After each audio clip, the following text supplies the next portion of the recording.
So, I'm going to tell you about the Ratchet and Clank multiplayer. Bankerdale Isles is never a place we went. We never did it in Hoven's Gorge. We actually visited the outpost. We've visited there. We've been Metropolis. We've been Blackwater City. So, we're doing it on Bankerdale because it's the most well-known. Sage, weapons, all of them. Advanced options, because we're going to be doing it just me showing off what happens, and then I'll show you some of the multiplayer, because I don't want to split the screen tiny for a little bit of information. So I'm going to put on unlimited ammo, spawn with weapons and charge boots, because I want to, and it makes this more fun and easy. You can actually select the player profile. You can also change the skin once you've got that. I'm going to be Brainius. I was supposed to show you all the costumes. I talked through them, it'll be okay. Yeah, I'll take that. It's making no sense in context, but so you find weapon boxes that have obviously weapons in them. It's so weird. It always seems to have a different control scheme than the one I'm used to. It doesn't, I think it is the exact same. So, nodes, which you saw from the other game, the main game, are here.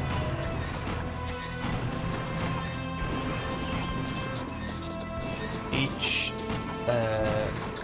node is surrounded by 3 neutral turrets and a couple of Galactic Guardian type robots. Once you've captured a node, just jump off the edge here, you can spawn to it. So it's a way of pressing forward. Nodes unlock extra weapons, charge boots, obviously we started with them, and vehicles. All vehicles have 2 positions. So obviously I can swap between driving and being the gunner. Bounce pads as always.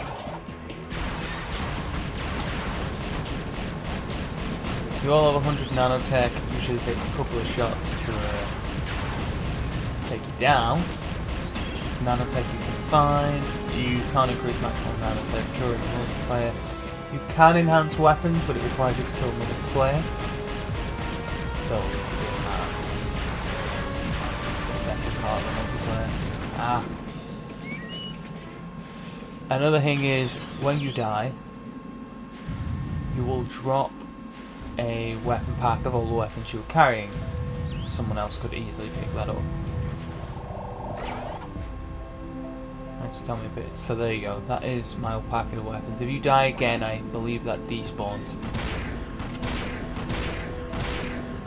So it is a way that you can amass a bunch of weapons.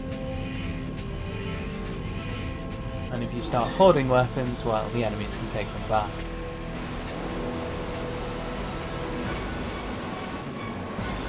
Something that's a bit cheaper in this game is that the hovercraft can really easily destroy nodes.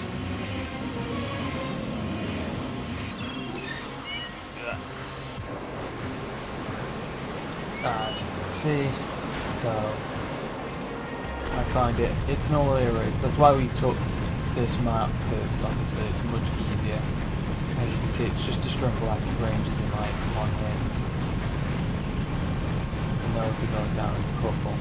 They only activate when you get close to them, so you're normally going to get shot. But, in the top right of the screen, you can see a blue bar, which represents our base's health. You can see blue squares, which represent the number of nodes that have been captured on the map. So, there are about 7 nodes on this map. I believe the amount can increase and decrease depending on the map. I'm going to lose my ship. Obviously jump out when it's smoking. Don't think you can teleport between nodes. That is mine, so I'm going to go over there. And then I'll show you something that I usually do when I'm playing this map. Well, after I get the final node. Vehicles do respawn, so it's not like you've lost them forever. The weapon boxes, I believe, respawn when you recapture a base or something else, I don't know. Because unfortunately, when I owned this game initially, Ratchet and Clank Noir, I didn't have the multiplayer. Which is to say, I just didn't have an internet connection, because obviously the PlayStation 2, it was kind of convoluted to get the internet connection on the PlayStation 2. And now on the PlayStation 3, I checked before I started this, no one is playing. Either because it's too early or just no one's playing this game, which, to be fair, it's an old game, probably better multiplayer games out there. Make sure the Black Rangers don't mess with me. As you can see, the base, like the Tyranno base and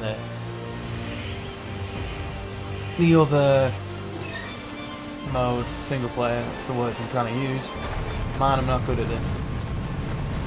So they're neutral now, despite not needing paint. And this spawns blue ones for us. So if you fly too close to the base on a vehicle, these rockets are going to shoot you out the sky really, really easily. However, they are not targeting ones. They don't target you as a player, they target you when you're in a vehicle.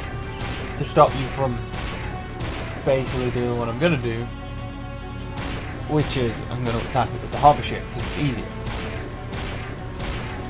So if you actually fly over the base and drop out, you can like drop on top of the base and take out those. They will respawn. All these things will respawn.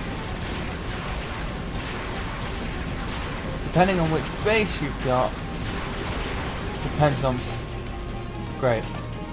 what base defenses you have. I believe blue base. Where's our base? Over here.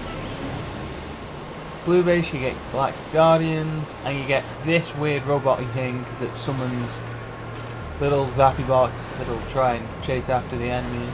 Whereas red team is given, when we get over there, this bowl thing that I'm actually locked onto that drops speary things that attack you. As you can see, I didn't do very well then, but it's fine. I feel like the red base defense is much better.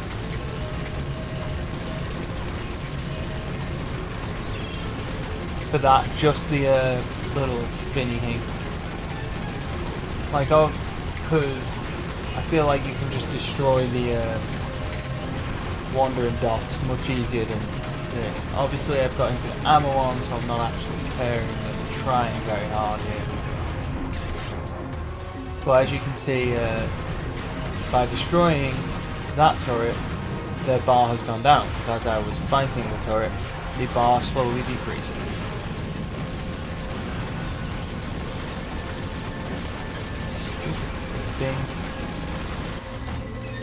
I'm gonna get a plane again. Let's do it in plane. Do a lot more damage in plane.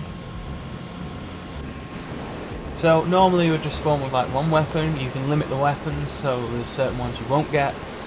Because I put it on spawn with weapons, you will always spawn with 3 weapons. I feel it's more fun that way, but obviously it's up to you whether you think it works better to have more weapons or less weapons, whatever. There we go, that's destroyed. Just gonna fly circles around this thing. This is a technique you'll eventually pick up if you use the method that I do. I don't know how often you're going to be playing Ratchet and Clank's multiplayer. I suppose I could have tried to get an extra person here. The time limit expired and these guns respawn. The Galactic Rangers respawn faster than the guns, The main gun's outside, so respawn somewhat faster. The main guns never respawn outside, sorry, and like the other defenses will respawn. So it's not always, you know, a one-way thing. So then you teleport inside your enemy's base, and they have a command center, which is the single difference between this and, well, the single player is a command base. And I've captured it. Hooray! Brainiac wins!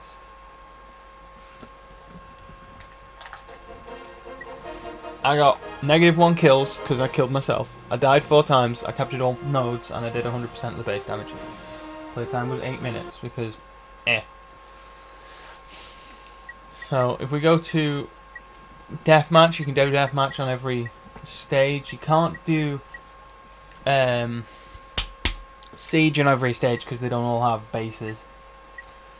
For the sake of it, I'm going to go to the command center. We're going to put it on deathmatch. Exact same setup as before. Back. Unlimited ammo. There's no vehicles, there's no nodes, there's no base defenses. I want to spawn with weapons, we want unlimited ammo. Create that. I do have a second controller because I want to show you something else as well. Beep. Both going to be Ratchet for no apparent reason other than, who cares. It's free for all. So we're going to spawn with weapons. As you can see, it's a lot smaller because we're on a split screen. He's on the ceiling, which is grand. Whereabouts on the ceiling? Obviously, they're running around and trying to kill me normally, but there you are. There is still the auto homing of certain weapons, but you can always dodge them. Let's respawn. Still up there. Right. So as you can see with the I was going to call it the rocket launcher, but it's the Devastator or whatever they called it. The mini tube rocket. It is, I think that's nanotech. It is gaining like nanotech because if you kill someone 3 times, I'm gonna grab this weapon pack first though. Kill someone 3 times. Doesn't have to be the same person. It upgrades. So now we've got the upgraded mini tube rocket. And as you could see before, it was doing like 40, giving them 42-ish health. Well, now if I can find him, that's doing a bit more. Now, probably the funnest thing to do in this game. I don't have the weapon. Is it hidden? Yes, it is. Get the Morpho Ray, which doesn't look like the Quacker Ray, it looks like the actual Morpho Ray. Transform them into a sheep or a duck. Sheep, your ability is eat grass and jump and other such nonsense. Every time you transform someone into a sheep, it gives you the nanotech boost, so you could actually really annoy someone and constantly turn them into a sheep. Which isn't a very nice thing to do. I don't want... Because it doesn't just turn people into a sheep, it can turn them into a duck. I want to show you the duck, but that is it, basically. Then there's capture the flag, which is pretty self-explanatory. You capture the flag. There's not much to the multiplayer. It's somewhat simplistic, based on already existing gameplay mechanics, but I find it fun. There you go, so now we're a duck. Duck jumps and flaps a bit. You can quack at people. That's about it. There's nothing... No, you can keep mashing X to like hovery fly. Then after a while you will turn back into whatever race you are, but you'll have no weapons, so that's great, because you'll probably get wrecked. So that is it for the multiplayer. There is nothing else happening here. So, if you ever think of playing it, get some friends round, because no one's playing it online currently. But I enjoyed playing it during the time that I had it, because I would play it with my mates. So, Ratchet and Clank multiplayer, done. That is the main trilogy completed. We'll see you for the next LP, whatever it may be. Ta-ta.